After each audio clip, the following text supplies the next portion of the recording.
My name is Nicolette, and I'm the creator for the podcast titled You're Worthless. Read that again.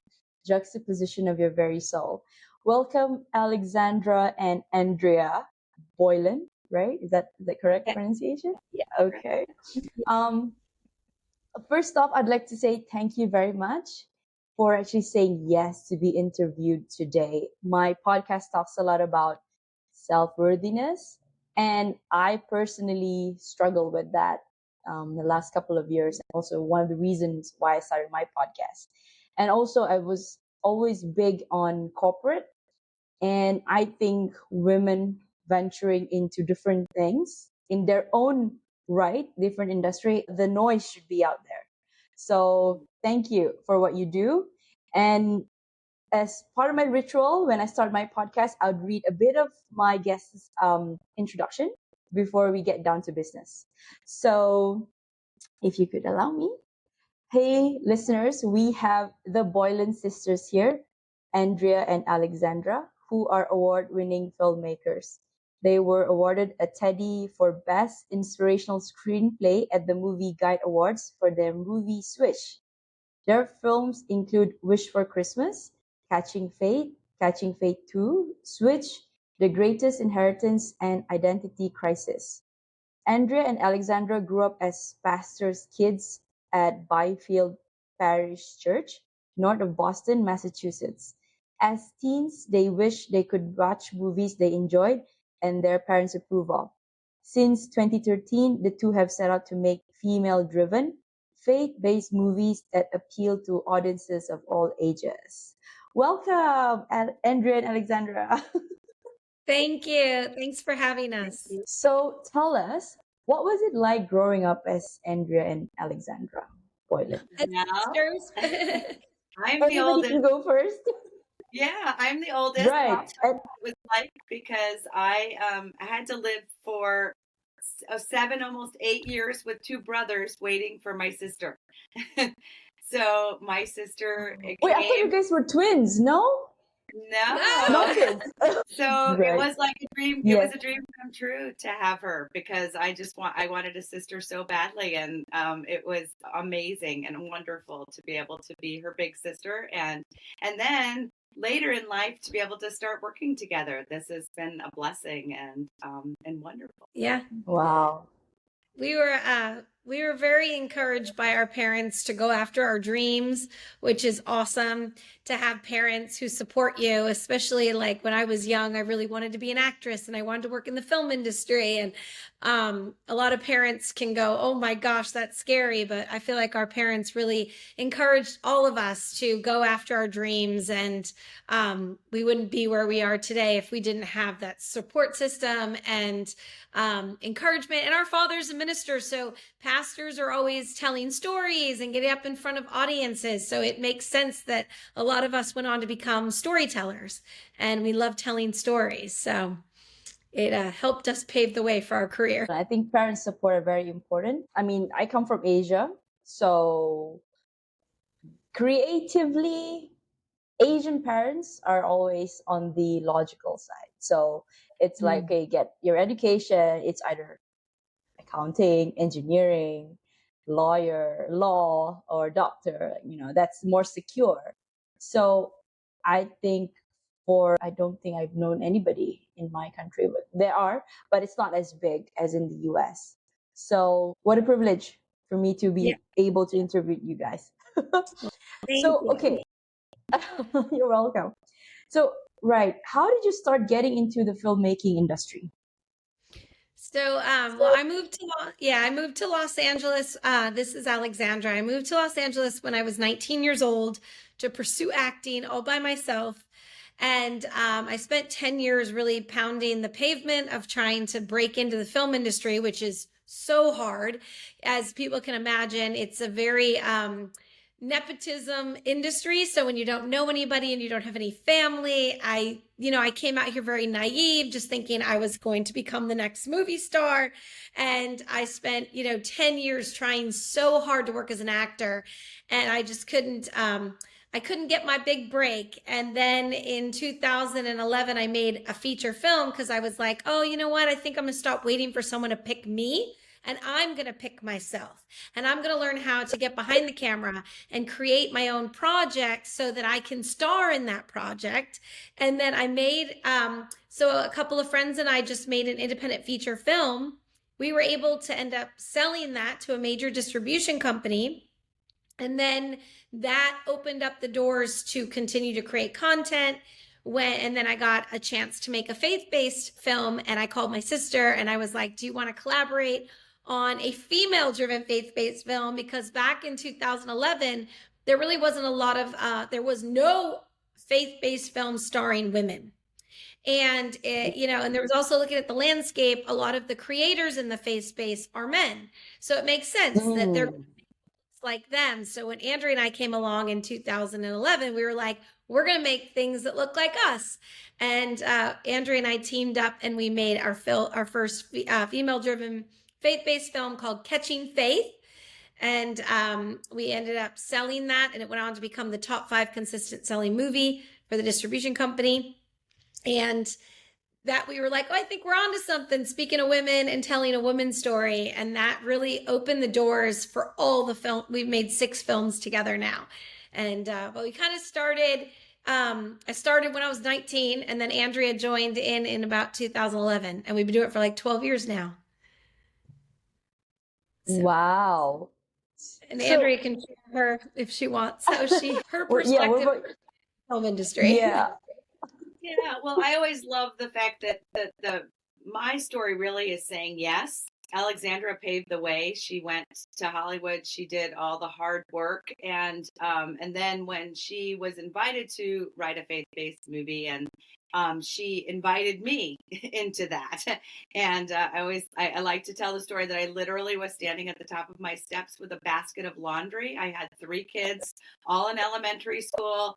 I was a stay-at-home soccer mom. And when she asked me if I would join her, I first, I'm sure it was like, well, I've never written a screenplay before, but I had done a lot of writing. Sure, I'll consult on it. And then as we continued to talk, I ended up becoming a co-writer with her. And I'm so glad that I said yes. Wow. What an inspirational story between siblings, like for you guys to join forces and just go ahead. Okay, so that sort of build up to my next question. So what are the roles that each one of you take when you make a movie? Great question. Do you want to go, Andrea, or do you want me to go? I mean, I can start. We write together. So we write and we do a lot of creative bouncing, story ideas. Alexandra is really the big high concept storyteller. And but I am actually a licensed clinical social worker by trade, which means I do a lot of counseling. I work with a lot of families that have had some kind of trauma in their lives. So the part of the writing that I bring to the table, I think, is just that next level of what kids and families are struggling with, and issues that are, that families, especially in the United States, are dealing with right now. So I bring that to the table as our writing team. And then when we go to actually make a movie, we're pretty scrappy. So every place that we work, we always are. We make lots of friends and with people in the community, and so I'm part of the team that actually finds the locations and produces and gets the movie off the ground. And then for the last 3 movies, I was actually the production designer, which means that I did everything that you see that's the art behind the camera. So not the costumes, not the makeup, not the hair, but anything you see, like a prop that they pick up, a book, whatever's decorated in the background of the bedrooms or what have you. I was responsible for that. Yeah. And she's amazing. And it's so good because I can see that both of you are. Well, because we write the script, it is great to have her do production design. We really want to move into directing after now we've produce so many films. We'd like to direct it so that our vision of the writing really is carried out in the filming. And then I would say I mean, we both collaborate so much on creating the project, we write it and then we take it from conception to completion and then we sell it to a distribution company. So we're really involved in everything because I come from so many filming on sets and being an actor and working in the industry. I would say, I mean, I've done a lot of the fundraising, going out and getting the money, The money, the budget, yeah. people, and then taking meetings with the studios and living in Los Angeles and constantly hustling to meet people. And then I'd say on the production side, pretty much everything from casting. Since I come from acting, I love doing all the casting. Before we had casting directors, I did all the casting for our movies. And then crewing up, hiring all the crew, having conversations with the crew, and then just kind of running the set is being filmed. It's like a well-oiled machine. If you've hired all the right people, then everyone takes their jobs and they run with it. But of course, we oversee it. And then we have a post-production team that edits it and does the sound design and color correction. And then also, we're very much part of helping to get it sold because of our relationships with all of the distribution companies and just, I mean, so much of any business is about relationships. So throughout the past 24 years, yeah, we've been working and I've been working in the industry, building relationships with people. So I can call a distribution company and say, hey, will you take a look at our movie? So we do everything. Wow.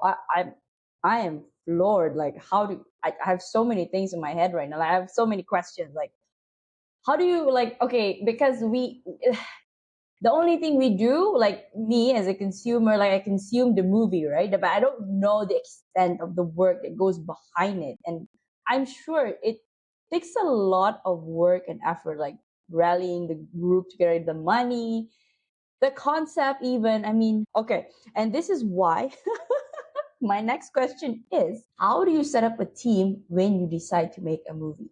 What is the step-by-step process? It's a great question because I would say for a while, we kind of had a well-oiled machine. And, I made my first feature film for $10,000 all in with like 5 people in the New Mexico desert. And then when we got the opportunity to make the next movie, I brought all those people back to do the next movie. And then we just started building a team. And as we had a little bit more money to make a movie, we were able to hire more people. And then everyone that we love, we're collecting all of our tribe. It's like a film tribe. And so if you love your director, your cinematographer, your costume designer, we just kept hiring people. So if you see the credits of our movies, you're going to see a lot of the same names because we continue to work with the people that we love. And of course, you're also learning the ones that you're like, maybe that's not the right fit for our next movie. We're not going to work with that person, but we're going to work with this person. So I think a lot of it is, I mean, I've made 8 features now, all these people. And when we start, we're always going to go and call the first person that we want for the job. And if they're not available, then you got to go to the next person. And then, our last movie, Identity Crisis, was the first time Andrea and I teamed up with another production company. Usually we've done everything ourselves with our team. And then this movie, we went out and got a production team to partner with us as producers to help bring in more. Then that was a really interesting collaboration because we were 50-50. So sometimes they'd bring in a crew member and we'd bring in a crew member. And then you're just kind of building everybody. But I think, sometimes the first thing about making a movie is once you have your script and you have the money's number one, then you got to find your location. Yeah. And then you got to find your location. So a lot of times where we go to shoot a movie will be based on the location. So our last movie, we needed a college campus. The whole Identity Crisis takes place on a college campus. So once we got Grand Canyon University said you can use ours. So boom, we knew we were shooting the movie in Phoenix, Arizona. We had our location.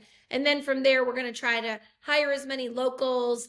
But then a few of our other films we've shot in Louisville, Kentucky, because we knew we could get some houses in a high school. So there's so many stages to how to put something together. It's also having to pick one movie because each movie has had a different process and we've done so many. But It all starts with really getting a really awesome location and then going, okay, we're shooting that town. And then when you go to that town, you look around to find who the crew and you just ask for referrals within that town. Did that answer the Wow. question?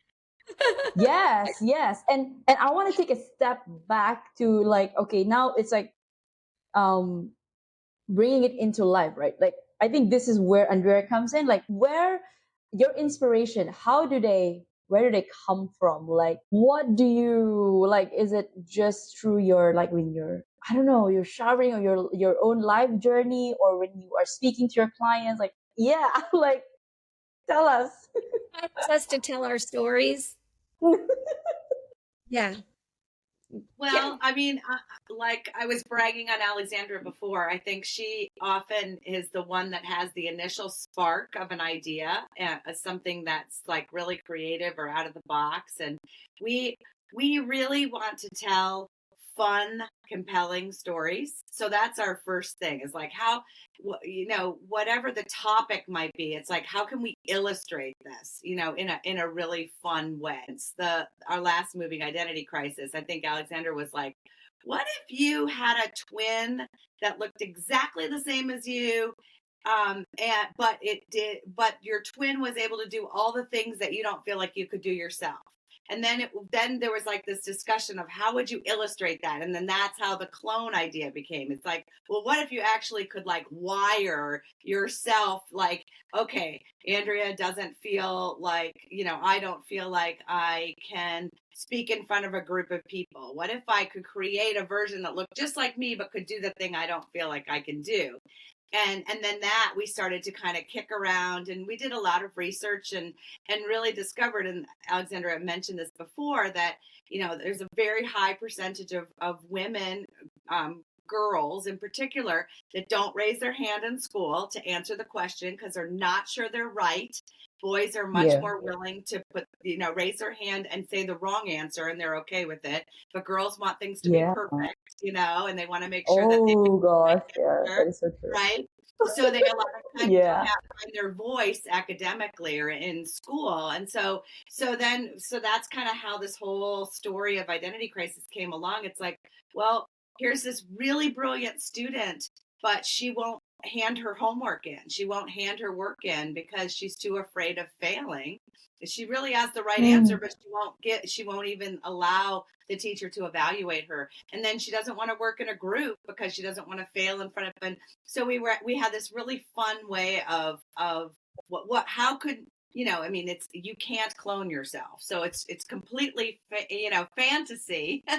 But what if we could? What would we change about ourselves? And then what would happen if we made those changes? What would actually manifest? Would it work out better, or is it better for us to each be working on ourselves and be the best versions of Yeah. ourselves, which is actually how the story concludes. So for us, I think that creative, like I think Alexandra had the initial spark of what if, and then we started to kind of dig into the topic of self-confidence and how could we talk about that in a really fun, compelling way. And Identity Crisis, the movie, came out of that.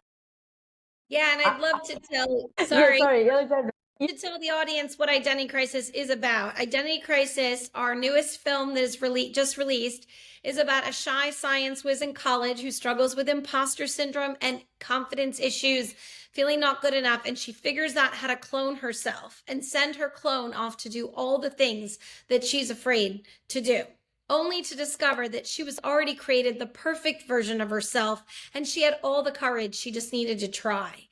And it really is a beautiful story. We love to try to hit the 8 to 15-year-old girls them and get them ready for college and life, and say there is no such thing as failure. Try. It's okay. Try again. And that's the whole premise behind Identity Crisis. And we hope that it would inspire young girls to step out and not, it's, you regret more the things you don't do than the things you do. So it's best to go after it and give it a try. That's actually my mantra.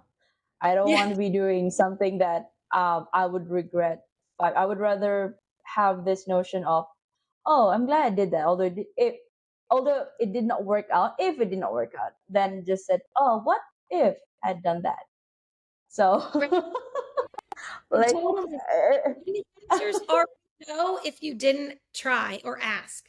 I say that all the time to people when they're afraid. I'm like, well, if you don't do anything and you don't ask, the answer is already no. So you might as it's well go already for no. it. You have nothing to Exactly. lose. You got nothing to lose. That's so true. Okay, so how do I watch this Identity Crisis? Is it on Netflix? Because I don't. Is it on Netflix? No, it's Um, Amazon, Apple right, TV, Amazon. Okay, Amazon, Apple okay. TV, Vudu, and uh, yeah, I do know that people in other countries have been able to watch it on Amazon. We wish we were on Netflix. That would be amazing. We're still hoping to get some more platforms for the movie, but Amazon's the best place to find it. I think I have Amazon. But okay, now you just brought up a new question for me. Like, how do one film like get onto like this big platform like Disney Plus? Like, what's the process behind it? The process is, well, for us, we're independent. So we aren't making it with a studio. We are completely Right. independent, which is great because we get to take our films from conception to completion without a studio telling us what to do. Without input from other people, which may just, I mean, defeats the whole direction of the movie. Yeah.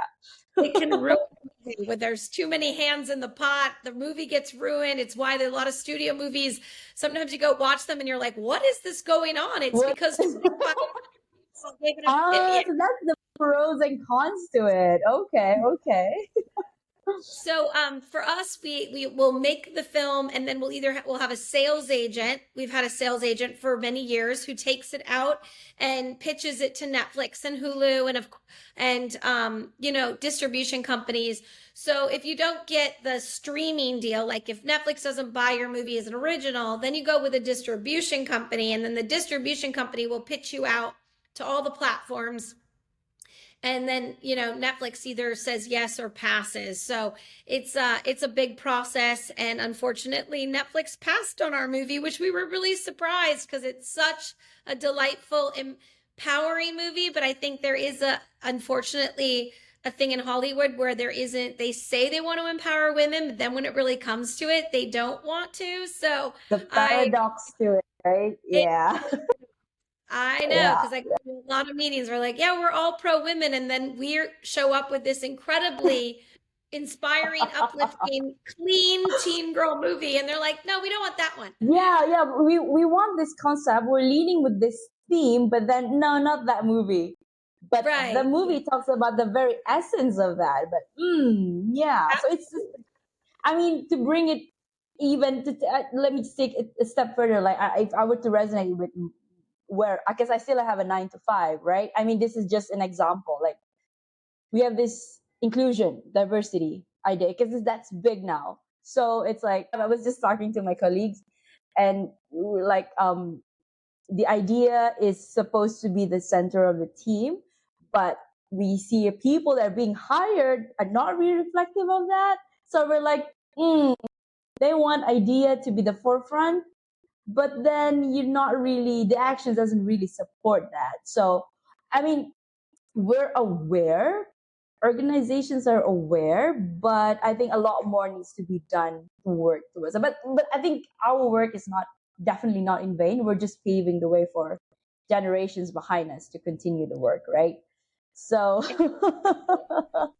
Andrea and I have been paving the way for other women filmmakers for the past 12 years. And even anytime we get a little win, we know that that's a win for the girls behind us who are trying to do what we're doing that haven't been able to break through because especially in the faith space, it is very male dominated, just like Hollywood is, everything is, so we feel like we're trailblazing. corporate world too. The corporate world too, yeah. Very true. Very true. Yeah. Yeah. But I don't think, yeah, I wouldn't change it any other way. Like, we're trailblazers, I would say. Like, again, like I said, like myself, like podcasting is not big in Malaysia yet. But if I don't give it a try, I mean, I wouldn't know, right? That's so yeah.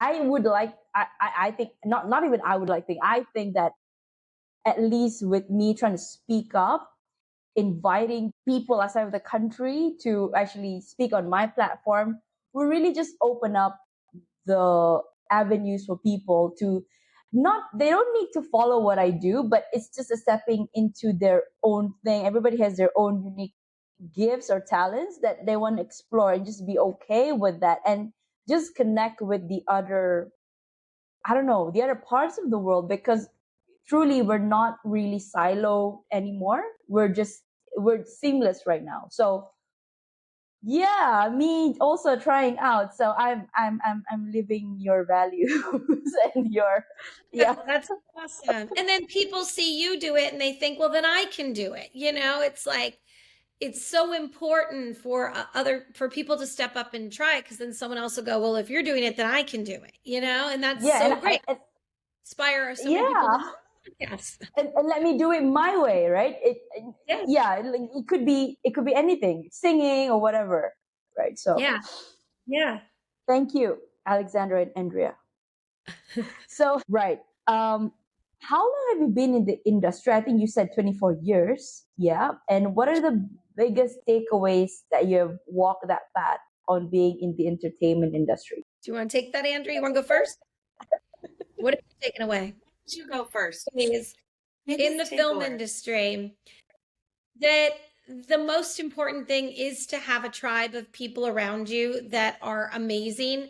When I first got into the industry, when I was acting, I hung out with only actors. And then I started wanting to make my own films. And I realized I needed to have people around me that wanted to do different things. So it was so important to go find someone who wanted to be a director, somebody who wanted to hold the boom, because that's the only way you can create an independent film, is if you have a collaborative team that is willing to do something different than what you want to do, and finding like-minded people. And I think the other biggest takeaway is that, being good to people who are there with you when you didn't have anything. When I started off making films, I had like no money to pay people, but I was like, I promise I will finish the film. And then I promise that if I get another film and I get paid, if I have a bigger budget, I will hire you and pay you more. We have been so loyal to the people who've been there for us throughout the past 12 years. And that speaks volumes that, it's why we've made so many movies, is because we are people of our word, that if we, and we treat people really well on set. And one of the things I don't like about Hollywood is there's this hierarchy, and on set, I've been a PA, I've been a stand-in, I've been at the lowest, I've worked in the industry at the lowest common denominator of a person on a film set. And I don't like that makes me discarded and not important. And on our sets, everyone is important. Every single person steps on. If you just bring us a cup of coffee, you're important. And that spirit is so beautiful, that like people want to work with us because we treat people. And there's a lot of business where everyone's just trying to get to the next step and trying to grab from other people. And I always say, be as willing to give back as much as you ask. So, I'll call people and say, what do you need right now? How can I help you? Because so much in our business is people just take for themselves. And they don't see the forest for the trees. They don't think, you want to be in this business the next 10, 20, 30 years. Don't be just out for yourself so much that in 10 years. That is so true. With you. Yeah. It's not only for your own interests. Exactly. Yeah. That's a really great question. Yeah. And I think that I'm going to tag on to the end of what Alexandra said, that I think that you're never wasting while you're waiting. And because I think there's a lot of waiting. And one of the interesting things that we've experienced is that we've written a story or a screenplay and really thought it was the next one we were supposed to make. Like, this is a great idea, and we wrote it and we're ready to go. And then what has happened is sometimes we've written a few and they've gotten made out of order of how we actually wrote them, like in our life experience.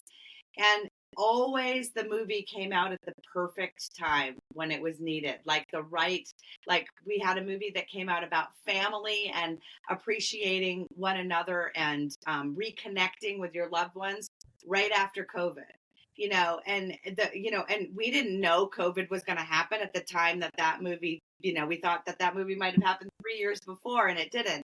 So I think that idea, it's really hard in I don't know how it is in Malaysia, but in the United States, we have very short attention spans and we want things really fast. Mm, We wanted it yesterday, and so yeah. it's hard to wait.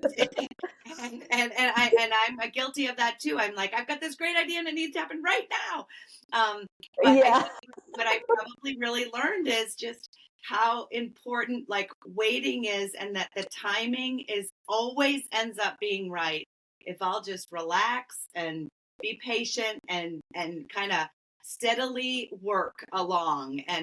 That kind of fits in with what Alexandra also said about our team, like being, taking time with relationships and people, and being Mm, loyal, taking the time, investing in people and them investing in us, and all together. Then it's like that there'll be this experience or this next movie we want to make, and it's exactly the right people at exactly the right time, and this wonderful movie. And you can feel it when you watch our movies. I always feel like you can feel the magic that was happening when the movie was being made, and the way everybody loved each other and enjoyed each other, and the delight and the kindness and of the way everybody was treated. You can feel that through the vibe of the film, and that's really important. And all of that takes time, and sometimes you have to be patient and wait even though we don't want to. yeah. And I think just to tie that also, it's like as much as we want to chase and get it out there, that we believe the content is the next it thing, it's about the intention. I think the intention matters, so the timing will align it for you. It's like, yeah, like just like what you said. I think also we can apply that to life. Yeah. We, let's say, want to go travel somewhere, and it's like, okay, I want to this I've covered this and I want to do this part of the world this time around. And it's like, but then sometimes life happens, and but when the right time comes, let's say, okay, your family suddenly says, I want to join you. Perfect. Before, we wanted to go 2 months earlier. Had you gone, you would not have they would not have made, and you wouldn't have maybe made new memories with them. This is just me thinking out loud, like trying to connect it with daily life, right? So Yeah. Well, thank you. Nicolette, I want to encourage you, Yeah. because you said earlier about the fact that podcasting's not big in Malaysia yet, right?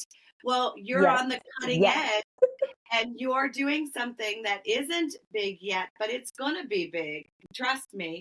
And you're on the front end of it, and you're trailblazing and doing a beautiful job. And thank you for having us to be able to tell our story. And I'm Thank so excited. I you. can't wait to see how that timing, happens. But because you had the courage to step out and do it, you're gonna be one of the first, and you're gonna be on the front end of something big, I think. Thank you, Andrea. That means a lot to me. Like when I started, it was like, I had to look to the people that have done this, like Jay Shetty. He's been doing this for like what, 10 years, and I know Joe Rogan is big in the U.S., but I just had to find my own niche. Or Stephen Bartlett, UK, right? So I just had to find my own niche, and it's just okay. And because of some trauma, again, we're going back to the essence of my podcast, some trauma that I had, and that forced me to look inwards. And it's like, what is it that I want to do? What is it that I'm good at?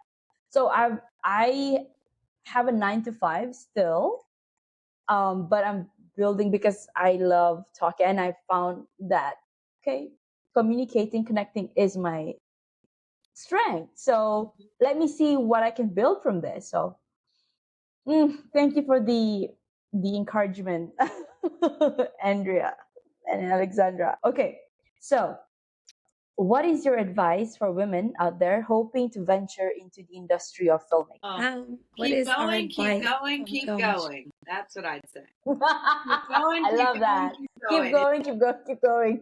It fits exactly with what you just said about podcasting. You know, whatever it is you're doing, if you feel like that you are called to do it, then keep going.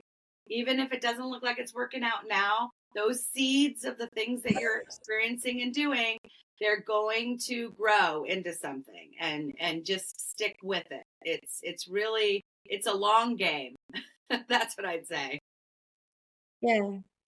I would say when you get to a position of power, go to bat for other women, bring other women with you. Yeah.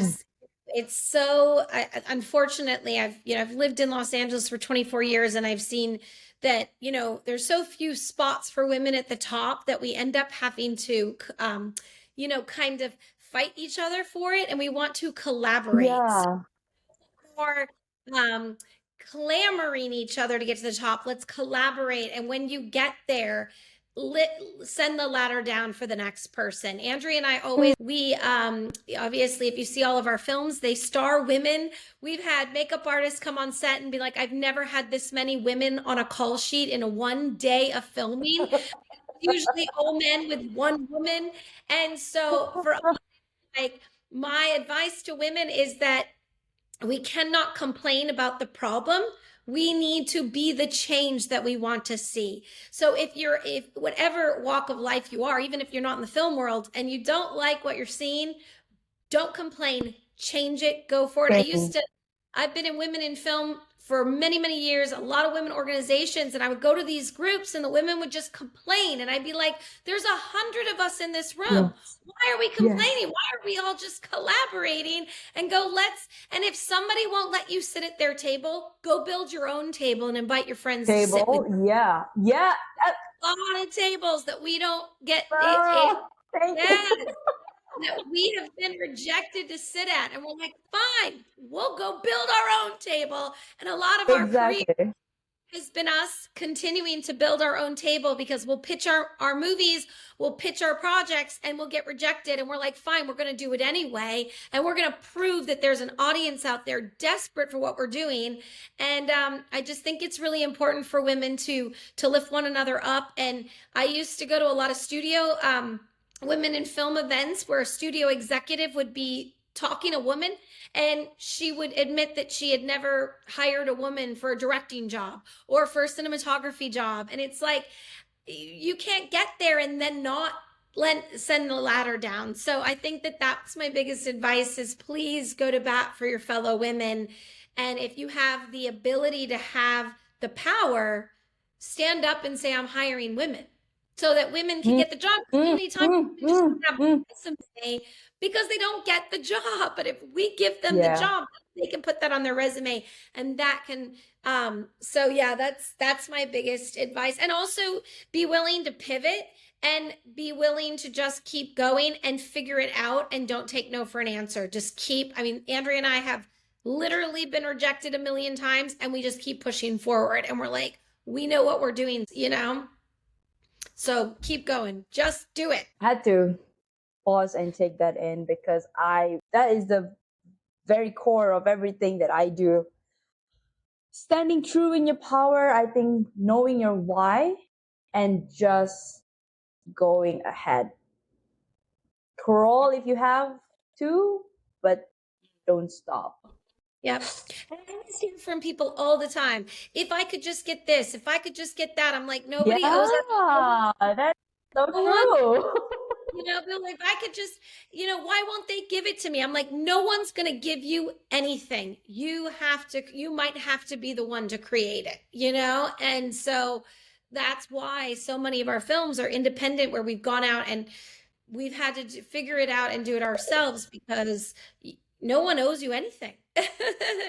You don't have to get a studio deal. That would be a gift, but yeah. Again, if I were to resonate that with my podcast, like, I don't have like a proper like $1,000 of camera to buy. I'm you guys are on my iPad, and I got Riverside, and it's hooked up. I got my microphone, which I think I will upgrade it soon to another one. But at least let's just get started and improve along the way. Just get started. I love that. And be willing to work with what you have. There's Yeah. so many times that we have not been able to raise all the money that we wanted for a movie, or didn't have all the equipment we wanted. But guess what? We went ahead and did it anyway. We created it, Woo, I love and then we're I love that. stepping up every time, a little bit bigger, a little bit bigger, a little bit bigger. I love that. Whew, we're in the business of lifting women up. I love it. Amen. So, is it important to find your niche when making a movie?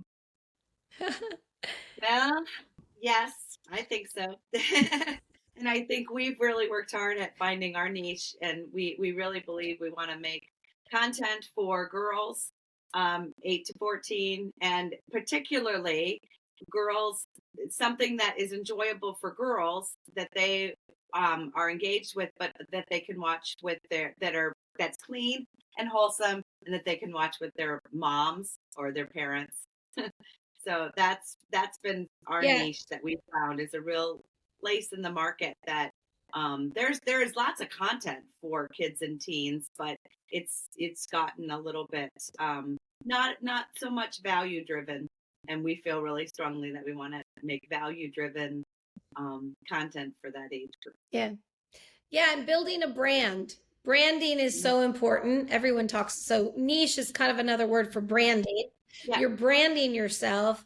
And exactly. Yeah, and when you go into a meeting, we're very consistent with what we're doing. We have all these films, and then we have all these scripts that all kind of go together. And the other thing I think why it is so important is because you're building an audience. And if you go and make a horror movie audience, and then if you run over and go and make a faith-based film, then you've got to go build your faith-based audience. And then if you go and make a, action adventure movie. So every time you're making a film, you're building your audience. So you don't want to run all over the place making a bunch of films with different audiences, because then you're starting over every time. And because my first movie was a thriller, and I was working really hard to build that audience and make connections in the thriller horror world, then I moved to Faith-Based Family. And when Catching Faith came out, I lost all that work I had done for my thriller horror connections.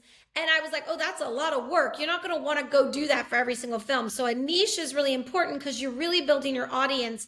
And if you aren't a studio movie, which probably most people aren't when they're starting out, you're collecting one viewer every time and hoping that they'll come back for your next one. And so, like what Andrea just said, we want to make clean teen girl content for mothers and daughters that parents love and kids love. And we want to know, I want them to know that if they see our name on it, they can trust us. And that's what Andrea have been Yeah, yeah, yeah. Okay, that's a good one. Yeah, like when they see, okay, from the producers or writers of Dash. Yes. Then, oh, okay, we know it's like the Boylan sisters. Then we know, oh, yeah. So the power of branding and also finding your niche.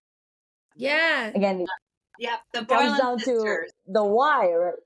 The Boylan sisters. Yeah, the Boylan sisters. Like, trust, and kids will love it. That's like our Oh, is that your slogan, the logo? one of them. Yes. All right. Okay. So next question. So if you had to start all over again, what would you have done differently that would probably lead to a different outcome? Well, if I could start all over again, when I moved to LA at 19, I would have started making my own films right away. I wouldn't have waited 10 years to create my own content. I think that, we were really lucky. The movie that I made that sold was probably the last year an indie movie like that was going to sell to a major distribution company.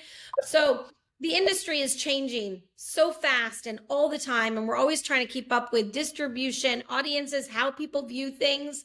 So I do wish that I don't regret anything, because I believe everything leads to where you are. But if I could change it, I would have 10 years earlier started creating my own content, learning the business of film business, as opposed to only pursuing one thing as an actor. I would have wished that I had tried to have more skill sets when I was younger.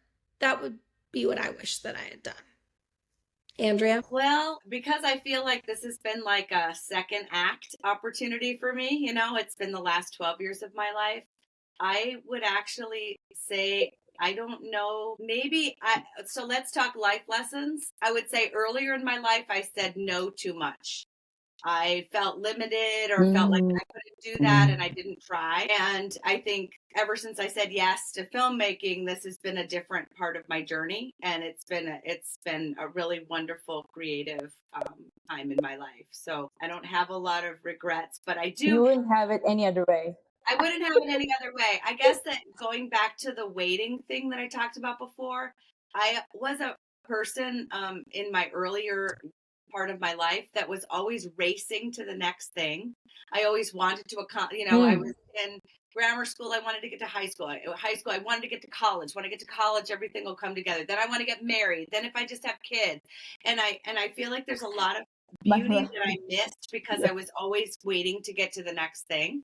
And I would say Mm. that this last few years hasn't felt like that. It's felt more like, oh my gosh, there's just so much beauty and adventure and creativity in it. And also my children are getting older. So the other part of that is I kind of want them to go back, because I'm like, wait a minute, I might have missed a little bit of some of the joy because I was hurrying to try to get to the next stage. Right, That's probably a right. life lesson for me, is just to be in the moment and enjoy it, because life is precious and every moment is a gift. And I believe that, but I did not spend the first 30 years of my life living that way at all. I love it. And it's never too late, right? That's Like, right. yeah. Andrea brings up a really good point. It's really important for your listeners, because I do it too sometimes, where I doubt myself and I go, oh, I don't know how to do that. But you can figure it out. And there are many things that I have also, Andrea, that's a great one to say, like, don't say no, say yes and figure it out. And I think we all think that everybody else in the room knows what they're doing, but especially in the film world, no one knows what they're doing, and everyone out as they go, even the highest at the studio level. And when I think that, I'm always like, I wish I hadn't said no here. Or, Andrea, that was a great one, because I think that's really important, is that say yes and you'll figure it out. And I just want to say, I just heard a woman who worked at Netflix say something I think is really important for women in your audience. She said that she would be applying for jobs and she would see that you needed 10 requirements. And if she didn't have all the 10 requirements, she wouldn't apply. But then she found Yes, out yes, yes. who got the job sometimes only applied when they had one qualification. This position at Netflix, she only had 3 out of the 10. She ended up getting the job, and she was in the room and she's like, I had no idea what was going on. And then she went on to become like the vice president, and because she figured it out. And ever since I heard her say that, I was like, I'll do that on LinkedIn if I'm looking for a side hustle job. And I'm like, well, I only have 3 or 4 of the 10 qualifications. Now I'm like, I'm going to apply for this and I'll figure out whatever I don't know when I get there. And half the time, we probably know more than we think we know. And then you find out everybody else Yeah, doesn't know it either. So, I Andrea, that was exactly. I say love that yes. you Yes, I love that you said that. And Nicolette, that goes back to what you said earlier about the corporate world. I think actually professionally across the board, people that even the people that use big words, that's just them covering for all the stuff they don't really know. Right? Exactly. And you can have a really huge vocabulary, but it's just like to try to throw people off that that everyone's Uh-huh. doing, even though nobody really feels like they know what they're doing. And so that's awesome, awesome advice, Alexandra, that no matter what field you're in, just step into it and try it, and you can learn. And nowadays, and this kind of goes into the podcasting, right? Nowadays, YouTube it and someone will teach you. Like, you don't have to go to Yeah, school. You can exactly. like learn. I fixed my washing machine with YouTube. Like, I mean, you don't have to know everything. And anyway, that's great advice. Just step in and say yes. That is so true. Like, thank you for touching back to the corporate world, because I had a guest who actually said the same thing. A job, 10 requirements, women, 5, maybe men 3, but still the men would have that confidence, like, okay, three is good enough. It's like better than nothing. I'm gonna go and try. While we women, we discredit ourselves because, oh, I don't have the remaining 5. I don't think I'm good enough. So therefore, it's embedded in our head that we have to take a step back and be perfect before we are worthy to get that job or role or anything in life. And again, we are the ones not giving ourselves a chance to step up and just, equalize. Yeah, I don't want to use the word equalize. I don't want to just throw it out there. But yeah, again, but we're doing great things. That's right. Slowly, we're going there. Yeah. Okay, so few more questions. So what is next for the both of you? Ooh. Oh, we many, many more movies. One fun thing that's new for us. So all of our, I don't think we said this, but all of our movies, Andrea, because she's a clinical licensed social worker, they all come with companion materials. So we have high school curriculums, youth groups, Bible studies, journals for girls. We have devotionals, so families can watch our movies and actually buy the books and discuss it and talk about the themes and how to live out the themes in our movies. And then with Identity Crisis, we saw that there was like a real need in the YA space for better content for young girls. So we wrote a novel that accompanies Identity Crisis, which is available on Amazon. So that was our first time writing a novel. Just in our spare time, we wrote a novel. Wow. But again, Andrea and I have never written a novel, and we stepped into it and we said, let's do this, let's try. And we did, and now it's on Amazon. So Oh my God. and so we'd love to do more novels. Of course, we've written a lot more screenplays, and we're so like we said, we're independent, so we have to go raise the money. So right now we're in the process of trying to find donors or anybody who wants to come alongside of us and help support our work. Because we have like 3 scripts ready to go, and we're ready to make another movie. I know we have 3 3 scripts. finished So scripts. 3 meaning 3 movies then. Well, they're not finished; they're just script form. Right. So right, Yeah. So but then a script has its own story, right? So that would go on to a movie, and then this is right, yes, wow. yes, yes. Amazing. So we're in that phase right now of either trying to figure out who's our next partner or who's our next investor. Because we have, actually, one of the other things, women power, is our chat today, because one of our biggest investors is a woman who believes in our work and has paid for our films. And I think that's so important that, sometimes we'll pitch our movies and the guys at the head of the table will be like, I don't really understand these girls in high school or why they're dealing with these issues. And we ended up finding a woman who loved what we were doing and supported that. So we are looking for the next person who supports us and wants to come alongside of us, because we're so itching to make another movie. We're ready. Beautiful. Andrea, do you have anything to add to that?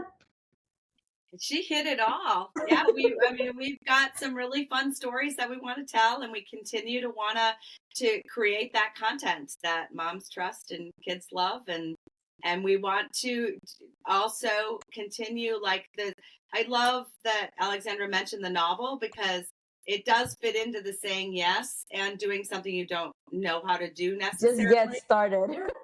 Just do it. We write the scripts, and oftentimes a script is based on a novel or a book.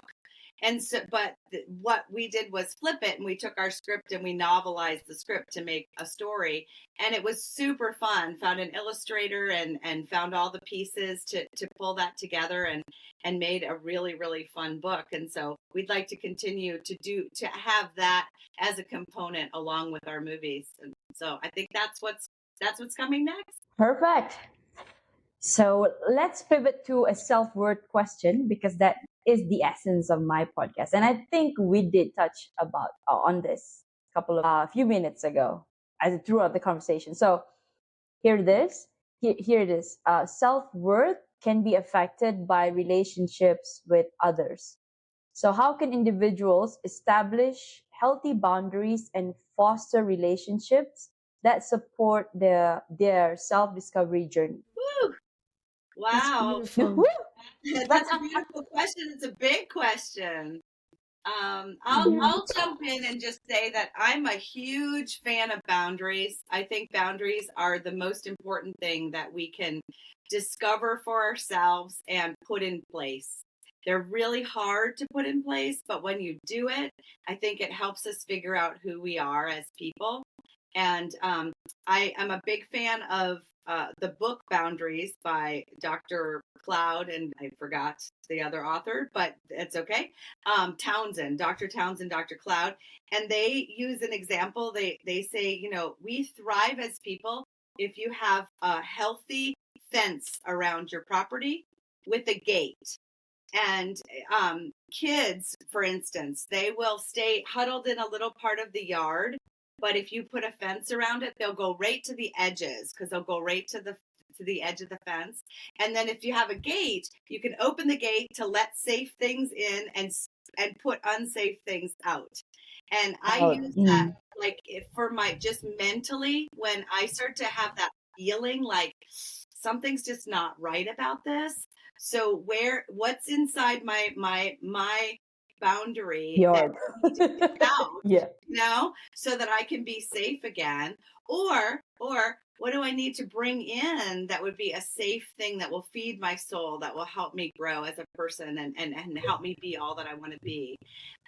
So I think that and I don't want to be too individualistic, but I actually think we have to do that hard work ourselves and then Mm. really That's work so on true. evaluating our relationships and say, is this person feeding my soul? Is it bringing life to me, or are they not? And who can I draw closer to me and into my inner circle that will light me up and make me come alive and you know, and make me be the best person that I could be? And if there's someone that's draining us of that, I'm cautious because sometimes we have people in our lives that are just going through a hard time. I don't think we just kick everybody Yeah, out as they're going through a hard time. that's But I true. do think we need to Yeah. be conscious that when somebody's going through a hard time and they're draining us, we got to have extra people that are feeding us and filling us up Mm.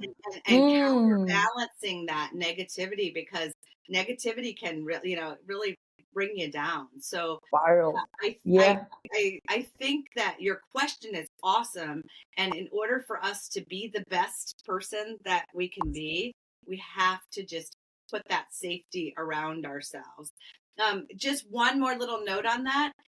When we get hurt, and you mentioned earlier about trauma in your life, when we get hurt, it's really easy to build walls. But what walls Mm. do, you can't see through a wall. So what you end up Yeah. doing is with walls, you just close yourself in and make yourself small. And that won't eventually, Yeah. it won't help you thrive as a person. So putting like thinking more about that gate or something with windows at least where you're looking out and you have sunlight coming in, Yeah. there's something that's feeding you. We have to be, you know, really careful to protect ourselves but not wall ourselves off. And I think that that's how Mm. we really become the most healthy versions of ourselves. That's beautiful. Thank you. Alexandra? Yeah, so it's such a great question and it's so important. And I was just reflecting while Andrea was talking, and that was beautiful. Andrea. I because I moved out of my hometown at 19 years old, I became an adult so fast. And I also put myself into one of the most competitive industries in the world as an actor. And I was surrounded by so many people who were in competition with me, or I felt in competition with them, and their success was my failure.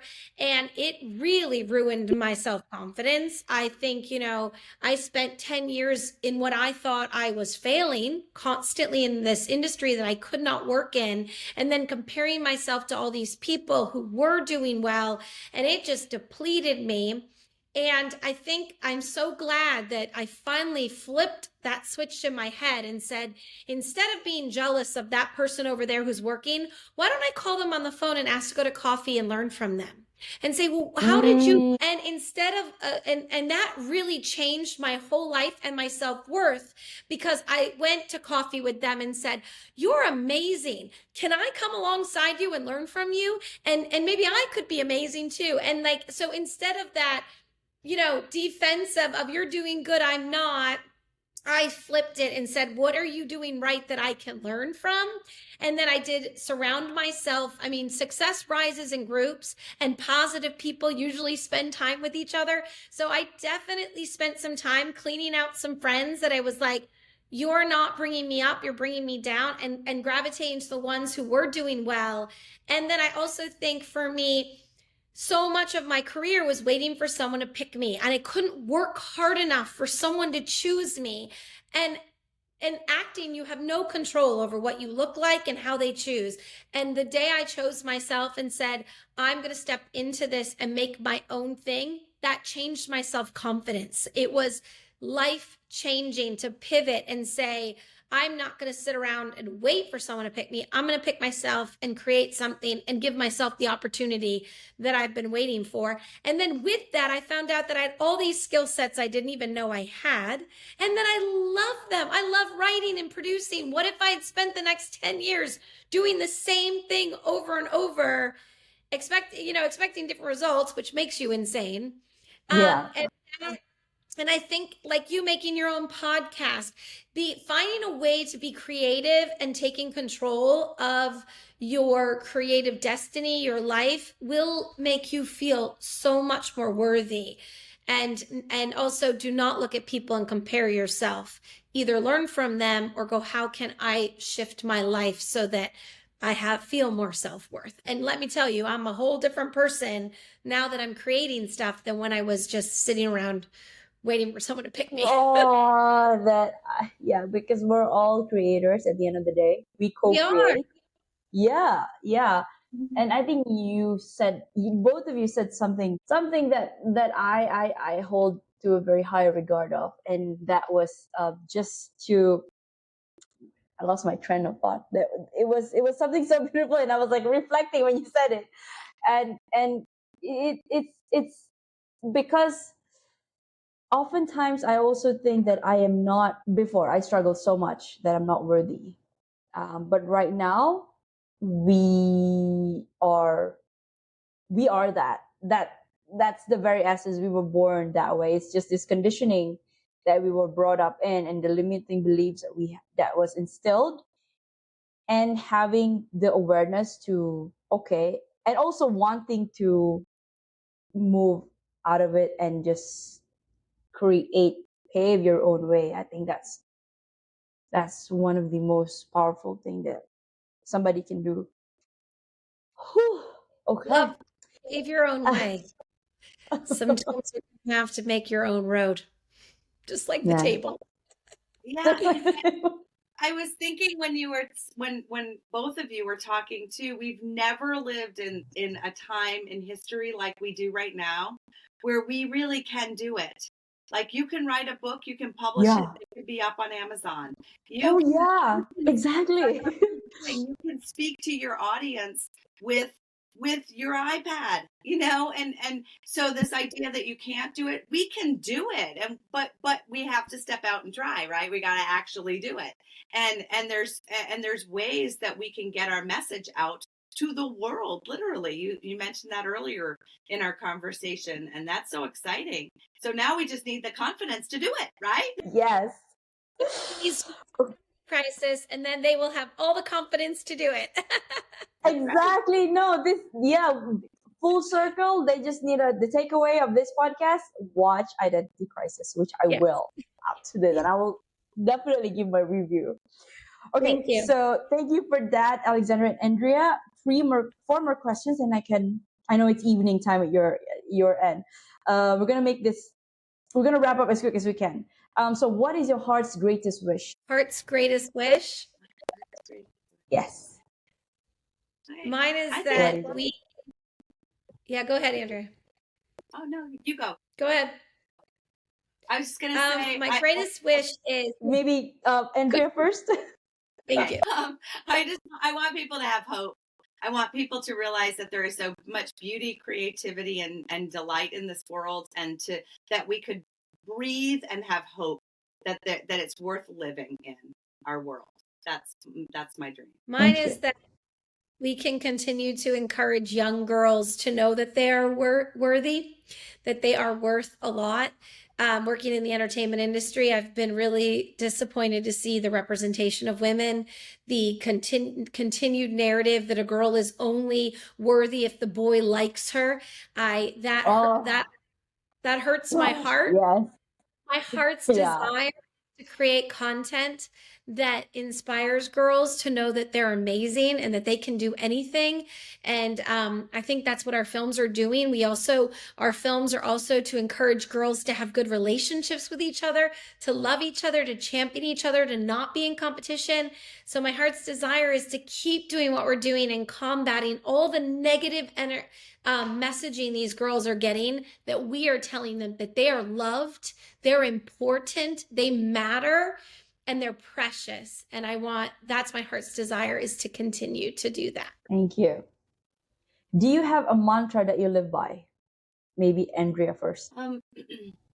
Well, I have a life verse that always goes through my head, I guess, and that is, delight yourself in the Lord, and He will give you the desires of your heart. And I think that I try to practice noticing and living in the moment, and that's what I think delighting is it's so my mantra is, delight yourself in the Lord, and He will give you the desires of your heart. Thank you. Alexandra. I think mine is what I said before. The answer is already no if you don't ask, and nothing will happen if you don't try.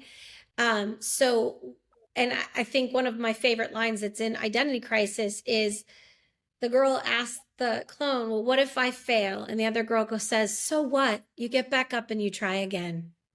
That's what I tell myself all the time. If someone rejects us, if we fail, I say, who cares? Let's try it again.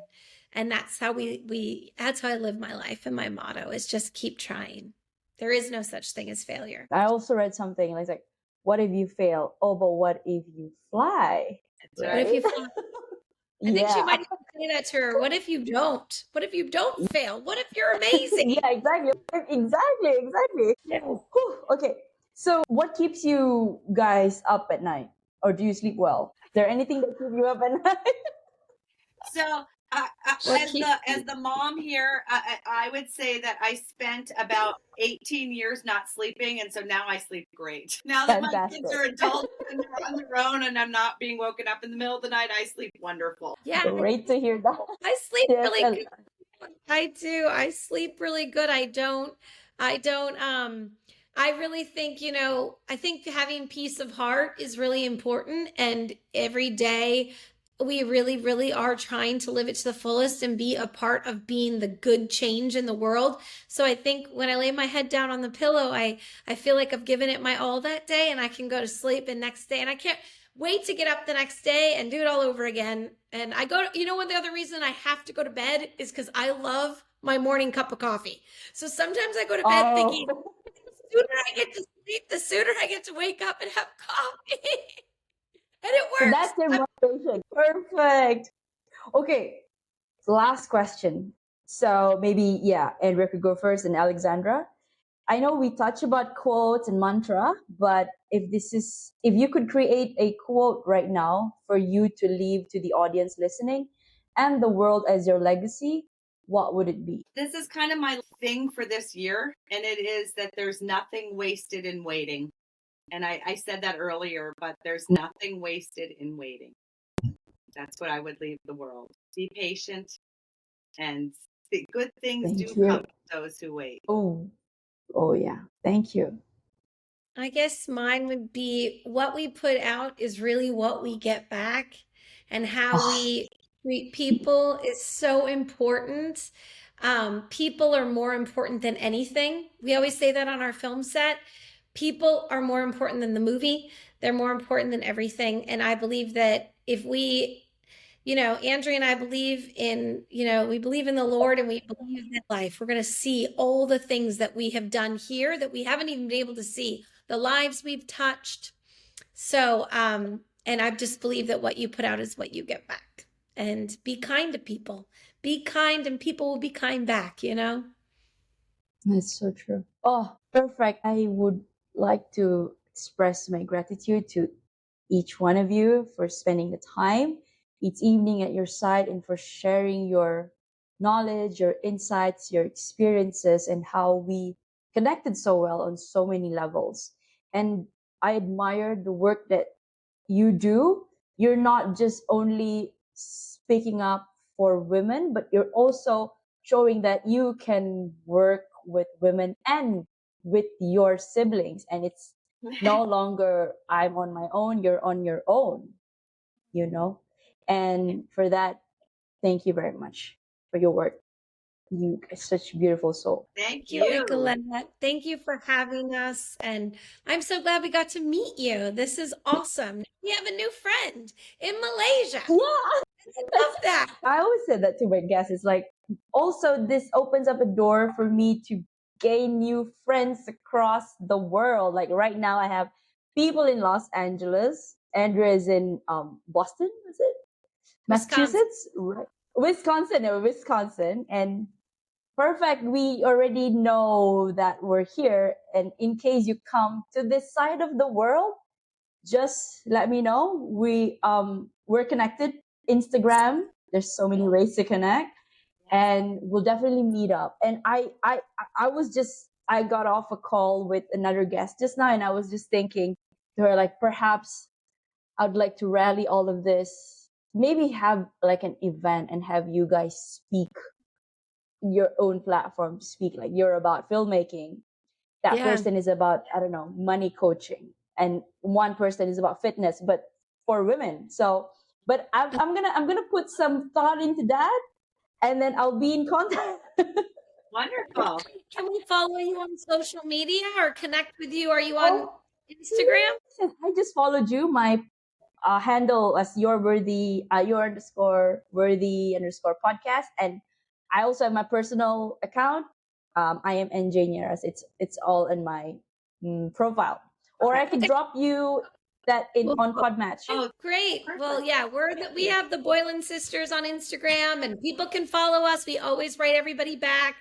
Alexandra Boylan on Instagram, Andrea's A. Polnazik on Instagram, right? And then please check out our website for your audience. We'd love it if the audience went to our website. It's theboylansisters.com.